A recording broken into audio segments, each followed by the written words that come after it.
Eto na nga mga chong, marami tayong basketball updates. Bad news kay Jamie Malonzo, hindi makapaglalaro sa Governors Cup. Allen Durham, gustong makalaban ang Barangay Ginebra sa PBA Finals. Kung ang Barangay Ginebra ay mayroong resident import na si Justin Brownlee, ay mayroon nga ring resident import ang Meralco Bolts na si Allen Durham. Gaya ni Justin Brownlee ay ilang taon na ring nagpapabalik-balik ng PBA ang nasabing import. At every time na nire-representa nito ang Meralco Bolts ay malayo ang nararating ng kanilang kupunan. Pero palagi silang kinakapos sa finals tuwing nakakalaban nila ang Barangay Ginebra. Kaya naman, sobrang sayang araw nitong si Allen Durham noong makuha ng Meralco Bolts yung kanilang kauna-unahang kampyonato sa kakatapos lang na All-Filipino Conference. At the same time, gusto nga rin daw ni Allen Durham na makatikim ng kampyonato ngayong magbabalik na siya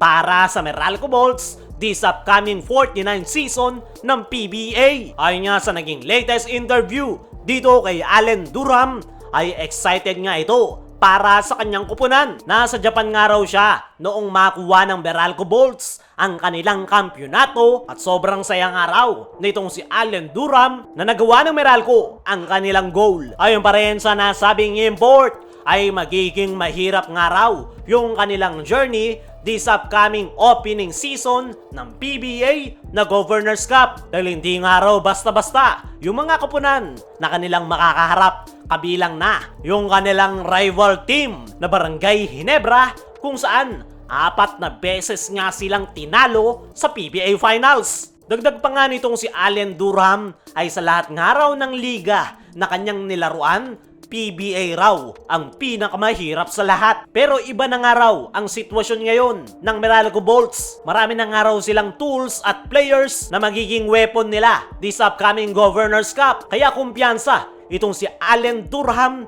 na makakakuha ng back-to-back championship ang Meralco Bolts. Napakataas nga ng kumpiyansa nitong si Allen Durham. Pero nung tanungin patungkol sa muling paghaharap nila ng kanyang kapwa import na si Justin Brownlee at ng Barangay Ginebra, ay nag-iba nga yung tono nitong si Allen Durham.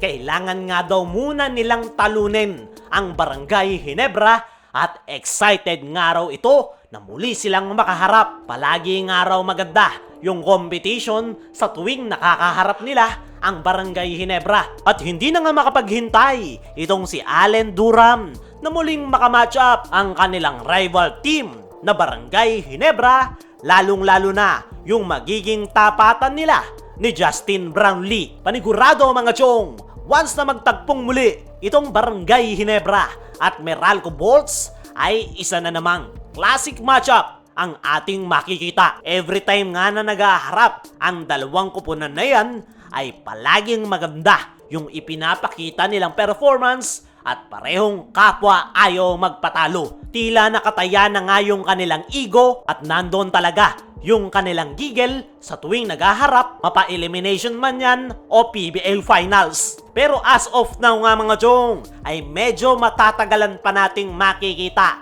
ang paghaharap nitong Meralco Bolts at ng Barangay Ginebra dahil sa innovation na ginawa ng PBA. Magkahiwalay nga na grupo ang dalawang kupunan. Nasa Group A ang Meralco Bolts, nasa Group B naman ang Barangay Ginebra. Kaya naman kung magtatagpo ang dalawang yan, ay possible na sa PBA Playoffs o isa na namang final match-up ang ating makikita para sa Meralco at Barangay Ginebra. At panigurado, magandang match-up yan, lalong-lalo na yung magiging tapatan ni Justin Brownlee at ni Allen Durham. Kung si Allen Durham ay magbabalik PBA, out naman itong si Jamie Malonzo sa Barangay Ginebra this Governors Cup. Sa nakalipas na Day 2 PBA Media Day, ay absent nga itong si Jamie Malonzo para sa kanyang kupunan na Barangay Ginebra. Ayon nga mismo kay Coach Tim Cone sa kanyang naging latest interview, ay hindi nga raw makapaglalaro si Jamie Malonzo ng 2 to 4 months. Sa kasalukuyang lagay nga raw ng nasabing forward ay hindi nga daw nakikita ni Coach Tim na makapaglalaro si Jamie Malonzo ngayong conference. Pero ang target nila na pagbabalik ni Malonzo sa kanilang kupunan ay next conference na Commissioner's Cup. As of now ay tuloy-tuloy pa rin daw ang rehab nitong si Jamie Malonzo para sa kanyang calf surgery. Yan nga raw ang dahilan kung bakit hindi nakadalo si Jamie Malonzo sa PBA Media Day dahil natapat sa kanyang therapy schedule. Para sa akin mga chong, ay malaking kawalan itong si Jamie Malonzo sa kupunan ni Coach Tim Cone this Governor's Cup. Kailangan na kailangan pa naman nila ng tulong sa loob ng painted area, pero dahil nga injured itong si Jamie Malonzo ay sinusubukan nga yang gawan ng paraan ni Coach Tim Cone. Sa ngayon nga raw ay maganda yung recovery nitong si Jamie Malonzo at possible raw na mas mapabilis pa yung pag-recover ng nasabing forward. At kung mangyayari nga yan mga chong, ay hindi pa rin daw nila mamadaliin si Malonzo at hindi nga raw ito paglalaroin ni Coach Tim ngayong Governor's Cup. Dahil naniniguro nga ang nasabing head coach dahil ayaw na nga nitong maulit